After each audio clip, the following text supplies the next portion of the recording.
Hello friends, welcome to my YouTube channel. आज मैं लाई हूँ आपके लिए एक न्यू वीडियो और आज का टॉपिक है हमारा ब्रेस्ट मिल्क फीडिंग। ये डिस्कस कर रहे हैं हम ब्रेस्ट मिल्क फीडिंग, एक बहुत ही इंपॉर्टेंट टॉपिक जो आपके सभी एग्जामों में बहुत इंपॉर्टेंट होने वाला है। तो चलिए स्टार्ट करते हैं। अपना इंट्रोडक्शन फर्स्ट देखेंगे। Breast milk is wholesome food for the baby.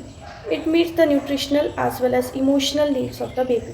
Breast milk को हम कह सकते हैं होलसम फूड, मतलब जितना फूड बेबी को चाहिए होता है वो उसको अपने मदर के ब्रेस्ट मिल्क से मिल सकता है। ये ना ही सिर्फ न्यूट्रिशनल बल्कि जो बच्चे की इमोशनल नीड होती है, एक अटैचमेंट चाहिए होता है बच्चे को, वो भी पूरा करती है। आगे देखते हैं फिजियोलॉजी ऑफ लैक्टेशन। तो इसमें फर्स्ट होगा आपका preparation of breast for lactation. सबसे पहले ब्रेस्ट को प्रिपेयर होना है कि वो लैक्टेशन की प्रोसेस प्रोसीड कर सके या करवा सके। तो फर्स्ट क्या होगा, during pregnancy oestrogen, progesterone, placental, lactogen have the important role in the development of acne and duct system. Pregnancy के टाइम पे क्या होगा, जो आपके हार्मोन्स हैं ईस्ट्रोजन, प्रोजेस्टेरॉन, प्लेसेंटी, लैक्टोजन, ये बहुत ही इम्पॉर्टेंट रोल प्ले करते हैं एक्ने और डक्ट सिस्टम के डेवलपमेंट में। प्रेगनेंसी के टाइम पे आपका लैक्टेशन की फिजियोलॉजी स्टार्ट रहती है, जैसे जब बच्चे की डिलीवरी हो जाए उसके बाद लैक्टेशन मदर अच्छे से करवा सके। सेकंड है in puerperium milk secretion initiated by prolactin. Puerperium मतलब डिलीवरी के बाद मिल्क सिक्रीट किसके हेल्प से होगा, ये आपका हार्मोन होता है प्रोलैक्टिन, उसी के हेल्प से डिलीवरी के बाद बच्चे के लिए प्रोलैक्टिन हार्मोन हेल्प करता है कि मिल्क सिक्रीट हो। फिर है मेंटेनेंस। प्रोलैक्टिन एंड सकलिंग और breast feeding reflexes are the most powerful stimuli. अब कैसे ये लैक्टेशन की जो प्रोसेस है वो कैसे मेंटेन रहती है, तो जो प्रोलैक्टिन हार्मोन होता है और सकलिंग और जो ब्रेस्ट फीडिंग होती है वो सबसे ज़्यादा पावरफुल स्टिमुलाई है मेंटेनेंस के लिए लैक्टेशन पीरियड में। सेकंड है आपका मैटरनल रिफ्लेक्सेस। ये ऊपर हमने डिस्कस किया था preparation of breast for lactation.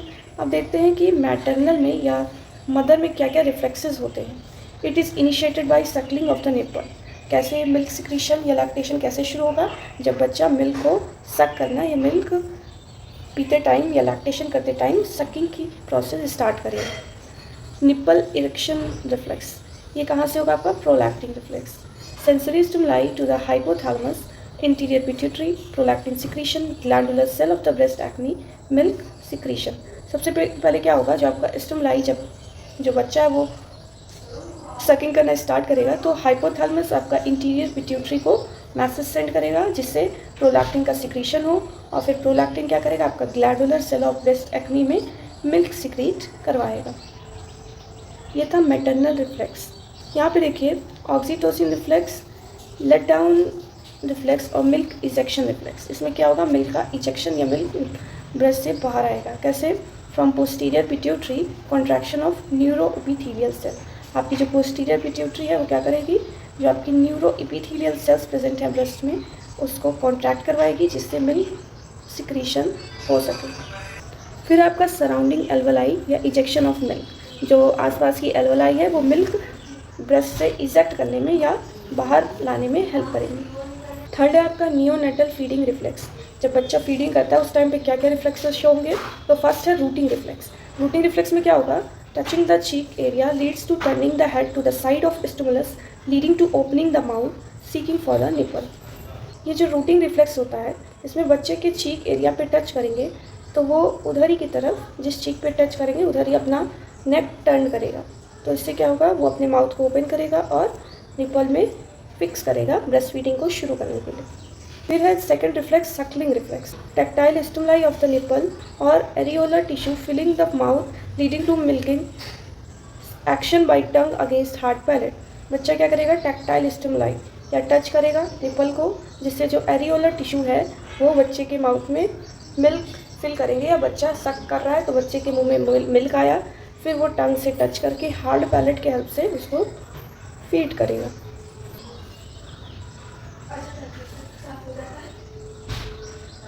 Third है आपका swallowing reflex. This follows sucking और allows the interruption to breathe, prevent choking during swallowing. जब बच्चा एक बार मिल्क को सक कर लेगा फिर उसको बॉडी के अंदर ले जाएगा। ये जो आपका सॉलोइंग रिफ्लेक्स है वो प्रिवेंट करेगा कि ब्रीथ के टाइम या फिर बच्चा जब सॉलो कर रहा है उस टाइम आपके एयरवे में मिल्क ना जाए या चोकिंग जैसी कंडीशन को प्रिवेंट करने के लिए सॉलोइंग रिफ्लेक्स हेल्पफुल होता है।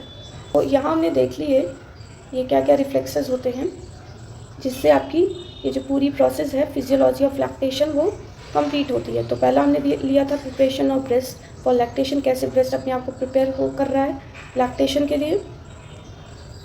सेकेंड में हमने मैटरनल रिफ्लेक्स, मैटरनल में या मदर में क्या क्या रिफ्लेक्सेस होते हैं जिससे ये अच्छे से प्रोसीड हो पाता है। तो फर्स्ट हमने देखा था प्रोलैक्टिन रिफ्लेक्स जो आपका निपल इरेक्शन रिफ्लेक्स भी कहलाता है। सेकेंड था ऑक्सीटोसिन रिफ्लेक्स जिसमें ऑक्सीटोसिन हेल्प कर रहा है मिल्क के इसेक्शन के लिए।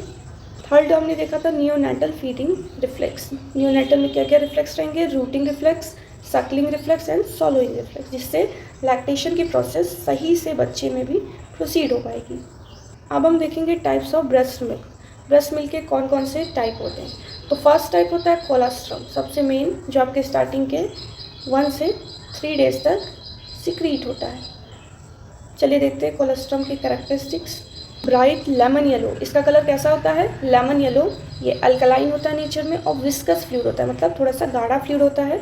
Secreted during first 3 days, starting के शुरुआत के 3 दिनों तक आपका कोलेस्ट्रॉम सिक्रीट होता है।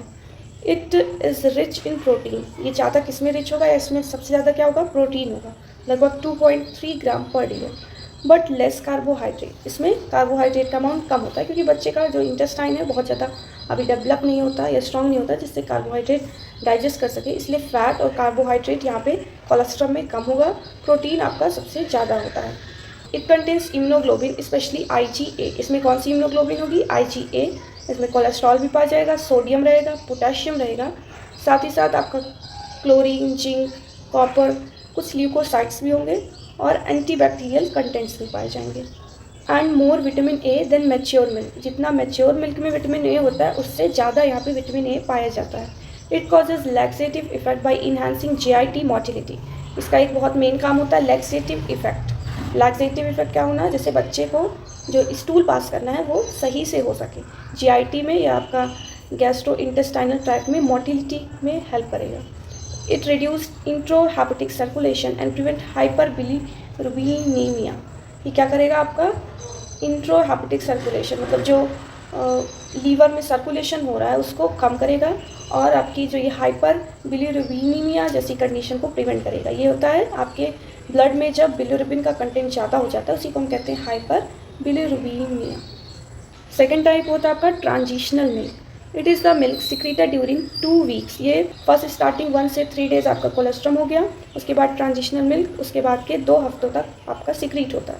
The immunoglobulin and protein content decreases while fat and sugar increase, इसमें क्या होगा, इम्यूनोग्लोबिन जो IgA था आपका वो कम हो जाएगा और प्रोटीन भी कम होगा और यहाँ पे फैट और शुगर इंक्रीज हो जाएगा।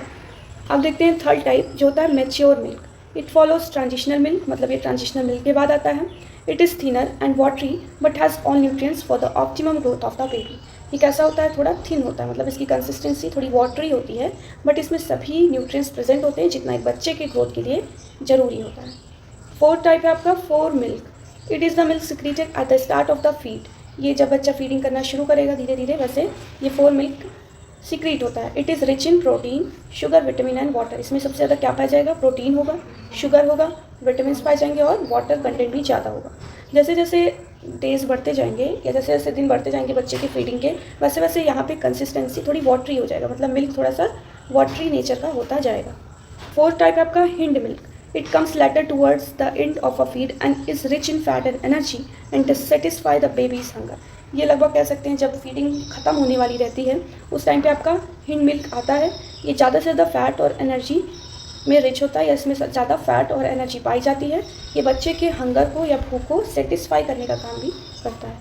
तो ये हमने डिस्कस कर दिए टाइप्स ऑफ ब्रेस्ट मिल्क कौन कौन से होते हैं। तो एक बार क्विक रिव्यू करते हैं। फर्स्ट है कोलेस्ट्रॉम, सेकेंड है आपका ट्रांजिशनल मिल्क, थर्ड है आपका मैच्योर मिल्क एंड फोर्थ है जो नेम से ही लग रहा है फोर का फोर मिल्क, और फिफ्थ है हिंड मिल्क जो आपके इंड में ब्रेस्ट मिल्क के बच्चे को सेटिस्फाई करने के लिए रिस्पॉन्सिबल होता है। अब डिस्कस करते हैं टेक्निक्स ऑफ ब्रेस्ट मिल्क। अगर एक मदर बच्चे को ब्रेस्ट फीड करवा रही है तो कौन से टेक्निक से करवाएगी, ये बहुत इंपॉर्टेंट है।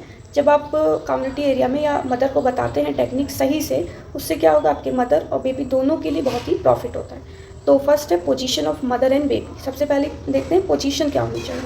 Comfortable and relax position sitting और लाइंग, एक कंफर्टेबल आराम वाली पोजीशन में मदर को या तो बैठ के ब्रेस्ट फीड करवानी है या फिर लेट के। तो फर्स्ट है इसमें hold the baby by keeping 4 points in mind. 4 point दिमाग में रखना है बच्चे को पकड़ते टाइम। फर्स्ट है head and body of baby should be straight, बच्चे का सर और शरीर क्या होना चाहिए, स्ट्रेट होना चाहिए। The baby's nose should be opposite to nipple, बच्चे का नोज जस्ट अपोजिट होना चाहिए निपल के। फिर क्या है, baby's body should be close to her body, mother के बॉडी के क्लोज होना चाहिए बेबी का body. Whole body of the baby must be supported, और जो बच्चा जो है वो एक कंफर्टेबल पोजीशन में हो और उसका जो बॉडी है वो सपोर्ट में रहना चाहिए, मदर उसको सपोर्ट करे।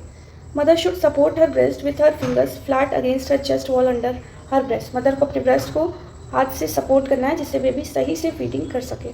सेकेंड होगा आपका लैचिंग और attachment of the baby to the breast. तो इसमें क्या होगा, when the baby's cheek touch with the nipple the baby turns face towards the breast due to rooting reflex and start sucking. इसमें nipple से जब बच्चे के गाल पे या चिक पे टच किया जाएगा तो वो ब्रेस्ट फीडिंग स्टार्ट करेगा, इसी को हम कहते हैं रूटिंग रिफ्लेक्स, और वो धीरे धीरे फिर सकिंग करेगा, फिर उसको सॉलो करेगा, जैसे हमने आगे डिस्कस किया था ना, रूटिंग, सकिंग एंड सॉलोइंग रिफ्लेक्सेस। तो ये हो गया आपका टेक्निक्स ऑफ ब्रेस्ट फीडिंग। इसमें क्या है, first position of mother and baby कैसी रहेगी देखा हमने, और सेकंड है आपका लैचिंग और attachment of baby to the breast. अब देखते हैं advantage of breast feeding. Breast feeding के फ़ायदे क्या होते हैं। तो फर्स्ट है फॉर बेबी, बच्चे के लिए क्या है, बैलेंस डाइट, बच्चे को इससे एक बहुत बैलेंस या जितना उसको अमाउंट चाहिए अकॉर्डिंग टू हिज और हर एज वो ब्रेस्ट फीडिंग की हेल्प से मिल सकती है। तो बैलेंस डाइट में लगभग इसको प्रोटीन 70% मिलेगा। Essential long chain fat needed for brain development, जो लॉन्ग चेन फैट बच्चे के ब्रेन डेवलपमेंट के लिए चाहिए वो मिलेगा। High fat in hind milk causes satiety या सेटिस्फैक्शन, जो हिंड मिल्क या लास्ट टाइप ऑफ मिल्क होता है आपका, उसमें बहुत ज़्यादा हाई अमाउंट में फ़ैट होगा जो बच्चे को सेटिस्फाई करेगा या उसकी भूख को शांत करेगा। High cholesterol for myelinisation of nervous system, high cholesterol आपके नर्वस सिस्टम के माइलिन फॉर्मेशन में हेल्प करेगा। हाई लैक्टोज फॉर ब्रेन, ज़्यादा अमाउंट में जो लैक्टोज और ग्लैक्टोज है, गैलेक्टोज, वो आपके ब्रेन ग्रोथ में हेल्प कर रहा है। Zinc in colostrum prevent necrotising इंट्रोकोलाइटिस, ये जो आपके कोलेस्ट्रम मिल्क में जिंक होता है वो इंट्रोकोलाइटिस या फिर आपके इंटेस्टाइन को नेक्रोटाइज होने से बचाएगा। High content of vitamin E, C, D and A and niacin, और यहाँ पे ज़्यादा अमाउंट में विटामिन ई, सी, डी और ए और नियासिन जो आपका बी का पार्ट है वो भी प्रेजेंट होगा। फिर है decreasing phosphate to prevent neonatal hypocalcaemia and conversion, यहाँ पे फॉस्फेट लेवल कम हो जाएगा जिससे आपके बेबी में हाइपोकैल्सिमिक या फिर कन्वर्सन जो होता है हाइपोकैल्सिमिक कन्वर्सन की कंडीशन ना हो। सेकेंड है anti anaemic, lower risk of iron deficiency during the first 6 month of life because the higher iron content, better iron absorption. Starting के बच्चे के 6 मंथ तक यहाँ पे आयरन डिफिशियंसी एनीमिया की कंडीशन बहुत ही कम होगी क्योंकि ब्रेस्ट मिल्क में आपके आयरन का कंटेंट ज़्यादा रहेगा और जिससे आयरन सही से एब्जॉर्ब होगा। थर्ड है आपका anti allergic, it protects against allergic disease such as infantile eczema, allergic rhinitis, asthma and allergic gastroenteropathy. ये एंटी एलर्जिक भी होता है, आपके कुछ एलर्जिक बीमारियां जैसे infantile eczema, allergic rhinitis, asthma और एलर्जिक गैस्ट्रोइंटेरोपैथी से भी बच्चे को प्रिवेंट करता है। फिर है anti rachitic, breast milk causes lower incidence of rickets due to higher content of biologically active vitamin D. जो बच्चे ब्रेस्ट मिल्क करते हैं उसमें रिकेट्स होने के चांसेस बहुत ही कम होते हैं क्योंकि ब्रेस्ट में आपका विटामिन डी का कंटेंट काफ़ी अच्छे से होता है। Ideal calcium phosphorus ratio help optimal absorption of both, higher lactose content enhances calcium absorption from the gut. इसमें आपका कैल्शियम फॉस्फोरस रेशियो भी जितना चाहिए होता है उतना एब्जॉर्ब भी होता है। यहाँ पे हायर लैक्टोज कंटेंट भी होता है जो आपके गट में या इंटेस्टाइन में कैल्शियम एब्जॉर्प्शन में हेल्प करता है। No calcium loss in stool in the form of calcium palmitate, यहाँ पे कैल्शियम जो है वो स्टूल या बच्चे के लैट्रिन में कैल्शियम पल्मिटेट के फॉर्म में लॉस नहीं होता जिससे हाइपोकैल्सीमिया की कंडीशन भी बच्चे में नहीं आती है। फिर है आपका anti infection property, protection from GI and respiratory infections, ये आपको किससे प्रिवेंट कर रहा है, गैस्ट्रोइंटेस्टाइनल ट्रैक्ट और रेस्पिरेटरी इन्फेक्शन से। Breast milk contain living cell from the mother that is Peyer's patches in the mother's circulating blood reach the bowel of the baby. यहाँ पे क्या प्रेजेंट होगा, कुछ लिविंग सेल्स प्रेजेंट होंगी जो बच्चे के बॉवेल सर्कुलेशन में हेल्प करेगी। Supplying it with macrophages and lymphocyte. या आपके पायर्स पैचेस प्रेजेंट होते हैं जो बच्चे के गट में या इंटेस्टाइन में मैक्रोफेजेस या लिम्फोसाइट्स को सप्लाई करते हैं, जिससे कोई भी इन्फेक्शन आएगा तो उससे प्रिवेंशन हो पाएगा। They reach the baby Peyer's patch in the intestine increasing its cell mediated immunity. वो बच्चे के पायर्स पैच में जाएंगे और फिर वहाँ पे सेल मेडिएटेड इम्यूनिटी को इंक्रीज़ करेंगे, जिससे बच्चे में इन्फेक्शन के चांसेस बहुत कम होंगे। फिर आपका anti inflammatory, it contains tocopherol, antioxidant and cytoprotective agent. इसमें आपके टोकोफेरॉल भी पाए जाएंगे, कुछ एंटीऑक्सीडेंट और साइटोप्रोटेक्टिव एजेंट या फिर कह सकते हैं सेल प्रोटेक्टिव एजेंट भी पाए जाते हैं। तो और क्या इसके एडवांटेज होते हैं, फिजियोलॉजिकल एडॉप्टेशन कर सकता है बच्चा। इकोनॉमिक फैक्टर्स, जैसे मान लीजिए कुछ पॉवर्टी की कंडीशन या गरीब माँ हैं जो बच्चे को पूरे न्यूट्रिएंट सप्लाई नहीं कर सकती, तो ब्रेस्ट मिल्क से बच्चे को बहुत सी बीमारियों से बचा सकती है या उनको ऑप्टिमल जितना न्यूट्रिएंट चाहिए वो भी प्रोवाइड कर सकती हैं। और ब्रेस्ट मिल्क से बच्चे और मदर में एक इमोशनल बॉन्डिंग होती है, जिससे दोनों को इमोशनल सपोर्ट मिलता है। अब देखते हैं कि मदर्स में ब्रेस्ट फीड का क्या फ़ायदा होता है। सप्रेस ओव्यूलेशन, इससे क्या होगा कि ओव्यूलेशन की जो प्रोसेस है वो बहुत दिनों तक, या मोस्टली कह सकते हैं 6 मंथ तक, या किसी किसी का 3 मंथ होता है। और कुछ लैक्टेटिंग मदर में क्या होगा कि वो जब तक लैक्टेशन कर रही है तब तक भी ओव्यूलेशन सप्रेस होता है या रुका रहता है। Louvers the risk of ovarian and breast cancer, convenient for mother. Breast feeding करवाने का एक बहुत ही ज़्यादा फ़ायदा होता है मदर को कि ओवेरियन और ब्रेस्ट कैंसर जैसी सीरियस प्रॉब्लम्स को भी प्रिवेंट कर सकती हैं और उसके रिस्क को कम कर देता है ये breast milk. Loss extra weight that had put during pregnancy, जब धीरे धीरे मदर लैक्टेशन करवा रही है या ब्रेस्ट फीडिंग करवा रही है तो जो उसका यूट्रस है वो धीरे धीरे अपने पुराने शेप में, या जो वेट गेन हो गया वो धीरे धीरे कम हो जाता है। Promote involution of uterus, involution of uterus क्या, यूट्रस अपने पुराने साइज़ को रीगेन करेगा और पोजीशन में फिर से उसी तरह हो जाएगा। यहाँ हमने देख लिया एडवांटेज ऑफ ब्रेस्ट फीडिंग। पहले हमने देखा कि बच्चे में क्या क्या होते हैं एडवांटेज फॉर बेबीज़, हमने देखा कि मदर में ब्रेस्ट फीडिंग का क्या एडवांटेज होता है। आई थिंक आपको मेरी वीडियो अच्छी लगी होगी। अगर आपने अभी तक लाइक नहीं किया तो प्लीज़ लाइक करें, चैनल पे नहीं हुआ तो सब्सक्राइब करें, जिससे हम और भी ऐसे यूज़फुल टॉपिक पे वीडियो बनाते रहें। Thank you for watching my video.